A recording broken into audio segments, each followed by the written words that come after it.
মারদাঙ্গা ক্রিকেটে হৃদয় জয় হয়ে উঠেছে বাংলাদেশি ক্রিকেটার তাওহিদ হৃদয়ের বৈশিষ্ট্য। রোববার তা প্রমাণ হয়েছে আরেকবার। বিদেশের কোনো ফ্র্যাঞ্চাইজি লিগে জীবনের প্রথম ম্যাচ ছিল তার। লঙ্কা প্রিমিয়ার লিগের উদ্বোধনী এই ম্যাচে কলম্বো স্ট্রাইকার্সের বিপক্ষে জাফনা কিংসের জার্সিতে ৩৯ বলে ৫৪ রানের ইনিংস খেলেছেন এই তরুণ।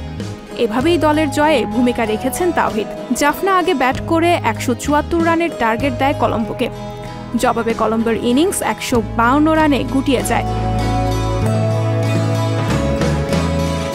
অথচ দেশের জাতীয় দলের নির্বাচকরা তাওহিদকে টি-২০-র জন্য উপযুক্ত মনে করেননি একসময়, কিন্তু বিপিএল ছিল তার ব্যাট দিয়ে জবাব দেওয়ার আসর। গত বিপিএলে ১০ ইনিংসে ১৭ গড় ও ৯৭.৮৪ স্ট্রাইক রেটে ১৩৬ রান করেন হৃদয়। আর এবারের বিপিএলে তিনি ছিলেন ফর্মের তুঙ্গে। মাত্র ৩ ইনিংসে ৬৬ গড়ে ও ১৬৬ স্ট্রাইক রেটে ১৯৫ রান করেন এই ব্যাটার।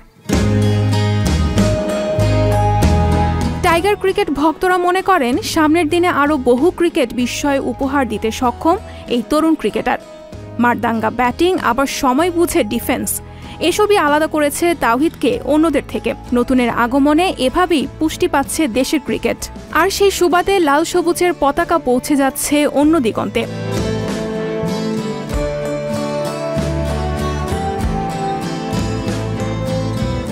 শ্রীলঙ্কায় এবারই প্রথম ফ্র্যাঞ্চাইজি ক্রিকেটের আসর লঙ্কা প্রিমিয়ার লিগের আরম্ভ। এ লিগে দেশের গর্বের বিশ্বসেরা অলরাউন্ডার সাকিব আল হাসানদের দল হচ্ছে গল টাইটান্স, যে দলের স্পন্সর ক্রিকেট বিষয়ক স্বনামধন্য ওয়েবসাইট crickets.in।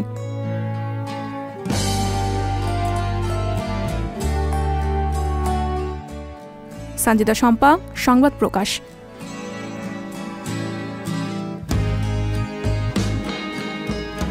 সংবাদ, ফিচার ও অনুষ্ঠানের জন্য ভিজিট করুন সংবাদ প্রকাশের ওয়েবসাইট এবং যুক্ত থাকুন ফেসবুক পেজ ও ইউটিউব চ্যানেলের সঙ্গে।